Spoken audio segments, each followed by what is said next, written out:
Hello, my name is Pooja. Welcome to a new episode of Around the World.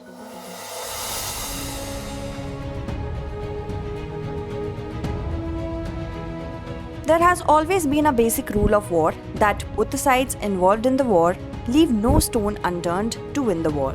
The same thing is also being witnessed in the Russia-Ukraine war.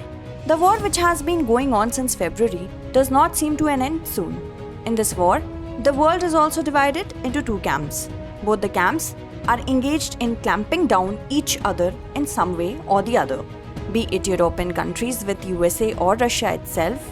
After Russia attacked Ukraine, various countries including the United Nations, European Union, the US, Canada and Britain imposed economic sanctions on Russia. Various countries of the world intend to stop purchasing gas from Russia. After the Russian invasion of Ukraine, European countries also want to turn away from Russia.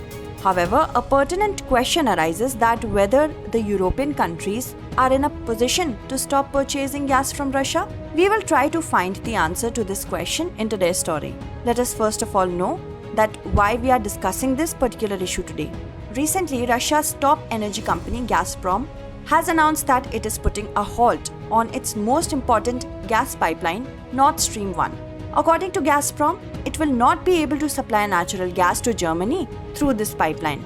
It has stated that there was a leakage of gas from the pipeline, hence the pipeline needs maintenance. This is not the first time that Russia has stopped gas supply to Europe by giving such reasons.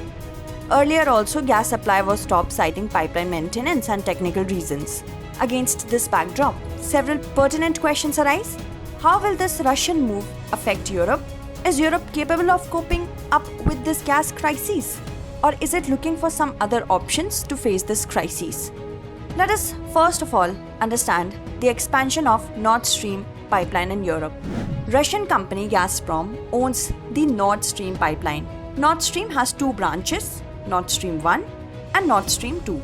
Nord Stream 1 was completed in 2011, while Nord Stream 2 was completed in September 2021. Both these pipelines are laid in the Baltic Sea. Nord Stream 1 extends over an area of 1200 km and it has been laid from Vyborg in Leningrad, Russia to Lubmin in Germany. Nord Stream 2 has been constructed in parallel to Nord Stream 1. Nord Stream 2 extends over an area of 1222 km and it has been laid from Ust-Luga in Leningrad, Russia to Lubmin in Germany. The primary source of gas for the Nord Stream is the Bovanenkovo oil and gas condensate deposits in western Siberia. These large reserves of oil and gas in Siberia give impetus to Russia's power. Russia's prosperity in terms of natural gas can be gauged from the fact that with the help of these two pipelines, Russia can transport about 110 billion cubic meters of gas to Europe in the coming 50 years. The Nord Stream passes through the exclusive economic zones of countries such as Russia, Finland and Sweden, Denmark and Germany, and the territorial waters of Russia, Denmark and Germany. In Germany, this pipeline connects the Baltic Sea pipeline and the North European pipeline. Now the question comes that how the Russia-Ukraine war has affected the Nord Stream pipeline for Europe. First of all, let us understand to what extent Europe is dependent on the Russian natural gas.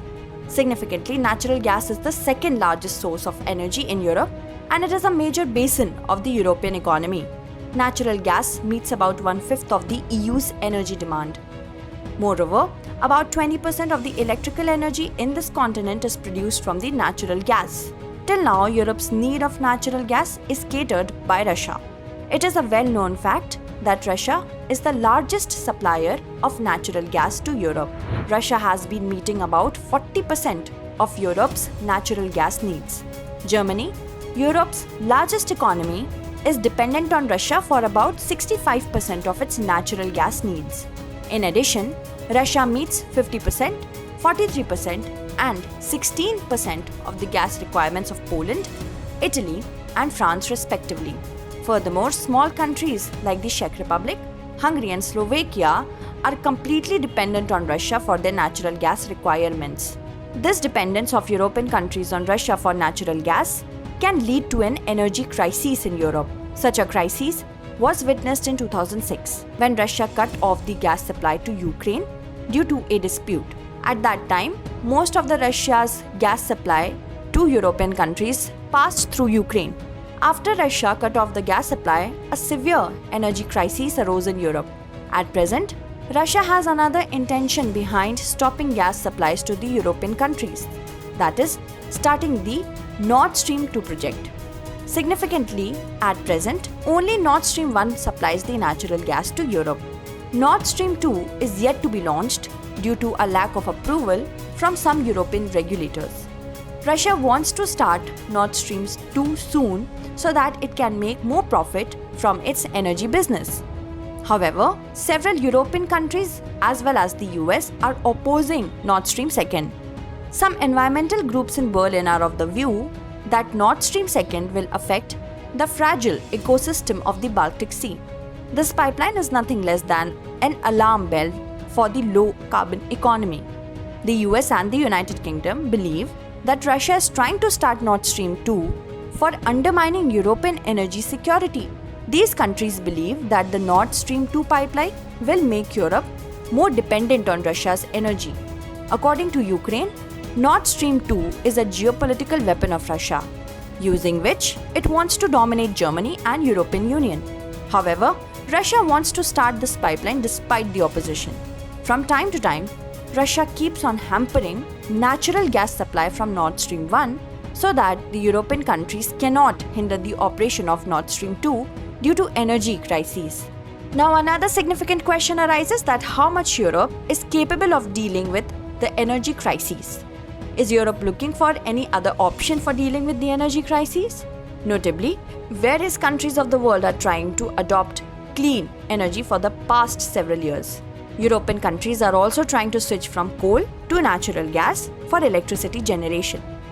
Consequently, the natural gas reserves of Europe have started depleting. In such a situation, Russia's maneuver of stopping gas supply to Europe from time to time is adding to Europe's current energy crises. At present, Europe is not in a position to face this action of Russia. For the past few months, the clouds of an energy crisis seems to be hovering again in Europe. Russia had started cutting the natural gas supplies to Europe at the end of 2021, and in June 2022, Russia started cutting gas supply through Nord Stream 1. At present, via Nord Stream 1, only 20% of its capacity can be filled. Natural gas storage levels in Europe have dropped due to this lack of supply. Furthermore, the demand for coal and its prices have also increased in Europe. As a result, the price of natural gas has increased about 5 times. In such a scenario, these countries are left with only one option, that is to look for other sources of natural gas. It is heard that as an alternative, Europe can import gas from Norway, Netherlands, UK and Denmark. The European Union has sought an alternative gas supply in recent months from Norway, Africa, the US, Qatar and Azerbaijan amid rising tensions with Russia. Norway meets 22% of Europe's total gas requirements. Algeria and Azerbaijan meet 20% and 10% of Europe's gas supply respectively. Furthermore, Europe is actively engaged in energy negotiations with its partners in North Africa and Eastern Mediterranean. It is worth noting that Africa has huge potentials for gas reserves. Keeping this in mind, the work on the Trans-Sahara gas pipeline is progressing rapidly. It is a tripartite project of Algeria, Niger and Nigeria. This project of about $13 billion can supply 30 billion cubic meters of gas annually to Europe. The European Union has signed MOUs with Egypt and Israel for LNG exports from the Eastern Mediterranean. On the other hand, the US is also trying to find out other options to mobilize gas supply for Europe. Hence, it can be said that Europe has various options to deal with its energy crises. However, it would be interesting to see how European countries would be able to save the continent from energy crises. Now let us look at the question based on today's story. Examine the cause of the recent energy crises in Europe and suggest ways to deal with it. Thank you so much for watching.